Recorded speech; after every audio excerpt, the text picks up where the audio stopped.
Saya bersekolah di Sekolah Kebangsaan Sesandupang dan saya berumur 12 tahun. Di sekolah, saya memegang jabatan sebagai ketua pengawas murid serta juga sebagai pengawas yang dilantik di pusat sumber sekolah. Saya mewakili sekolah untuk pemilihan tokoh nilam peringkat daerah pensiangan bagi kategori bahasa Melayu sekolah rendah. Saya telah membaca 4 buku fiction dan 1 buah buku siri pengetahuan. Antara kelima-lima buah buku ini terdapat salah satu buah buku yang saya gemari dan menambah pengetahuan saya, yaitu buku yang berjudul Cancer.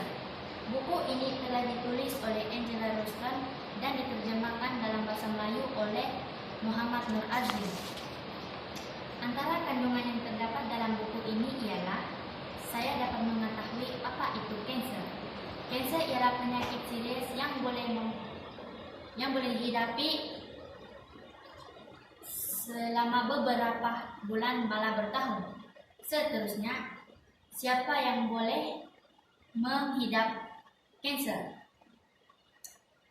Kanser tidak memilih siapa, malah dapat menyerang manusia dalam semua peringkat umur. Kemudian jenis-jenis kanser, contohnya kanser darah, paru-paru, dan juga perut, yaitu bahagian lain di dalam tubuh badan. Seterusnya, bagaimana kanser boleh dikesan di dalam tubuh badan? Ianya melalui sel darah, sel ujan darah, dan sel tumor. Orang yang terlatih dapat melihat sel melalui mikroskop sama ada ianya berbahaya atau tidak. Selain itu, saya juga tahu bagaimana kanser dirawat. Melalui dalam bacaan buku ini juga, saya ada menyatakan bahwa perawatan kanser ada beberapa jenis, yaitu radioterapi dan kemoterapi. Saya juga mengetahui bagaimana keadaan seseorang yang sudah selesai menjalani rawatan.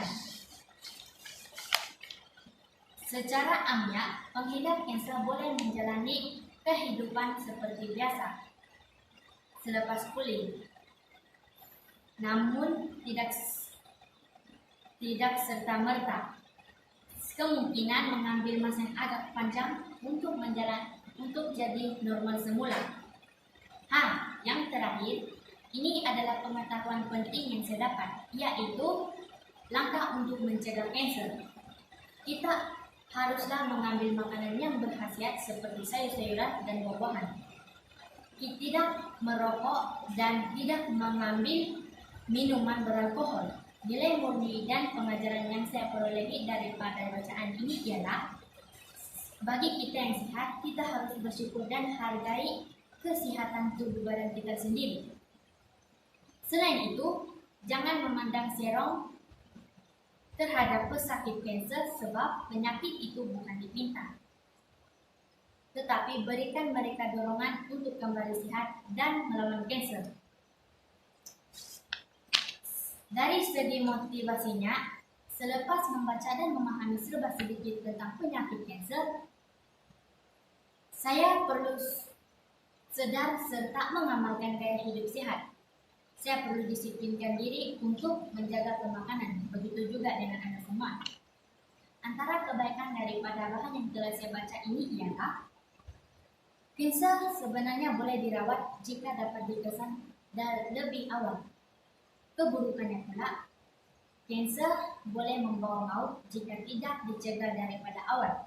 Kesimpulannya, penyakit kanser yang wujud boleh dihindari atau diobati, tapi perlu dikesan lebih awal.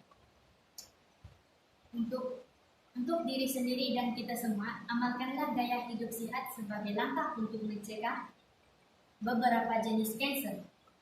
Begitulah ulasan yang dapat saya berikan melalui bacaan yang telah saya perhalusi di dalam buku yang bertajuk Kanser.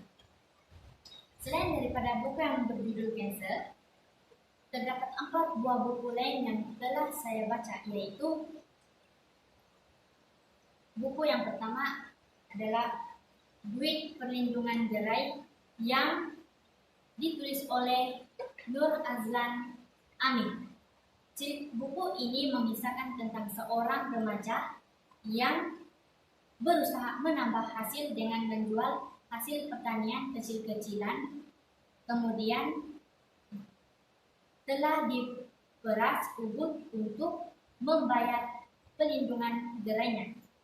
Nilai moral melalui kisah ini ialah kita tidak harus merasa takut sekiranya berada di pihak yang sebenar. Yang kedua, buku fiction siri klasik berjudul Batu Belah Batu Bertangkuk ini telah ditulis oleh Nur Azlin Jafar. Cerita ini mengisahkan tentang seorang ibu yang meminta dirinya untuk ditelan oleh batu belah batu bertangkuk setelah tidak dapat merasa telur ikan tembakau. Nilai moral dalam kisah ini ialah jangan sesekali kita menyakiti hati ibu bapa, mereka hendaklah dihormati dan disayangi. Yang ketiga, buku berjudul Pengorbanan Saiful ini telah ditulis oleh Arlin Natasha. Buku ini mengisahkan keluarga Saiful yang miskin dan memerlukan uang untuk membayar iuran sekolah. Namun banyak menempuh liku cabaran. Cerita ini banyak memberi nilai pelajaran, antaranya kita hendaklah tabah menempuh dugaan hidup dan tidak mudah berputus asa. Yang keempat, buku yang berjudul Makanan dan Kesehatan. Buku ini ditulis oleh Safian Sulaiman. Buku ini memberi input tentang sumber-sumber makanan yang berkhasiat untuk tubuh badan. Buku ini tidaklah memberi nilai atau pengajaran seperti CD buku fiction lain, namun memberi input tentang keperluan sumber protein dan vitamin yang diperlukan oleh tubuh badan agar dapat menjaga serta meningkatkan kesehatan seseorang. Maka dengan itu selesailah sudah ulasan saya tentang 5 buah buku atau bahan bacaan yang saya pilih. Semoga semua ini dapat menambah ilmu pengetahuan saya dan berpeluang dapat penilaian yang baik daripada penyertaan ini. Salam Insanan Sumingkop. Jumpa lagi. Bye.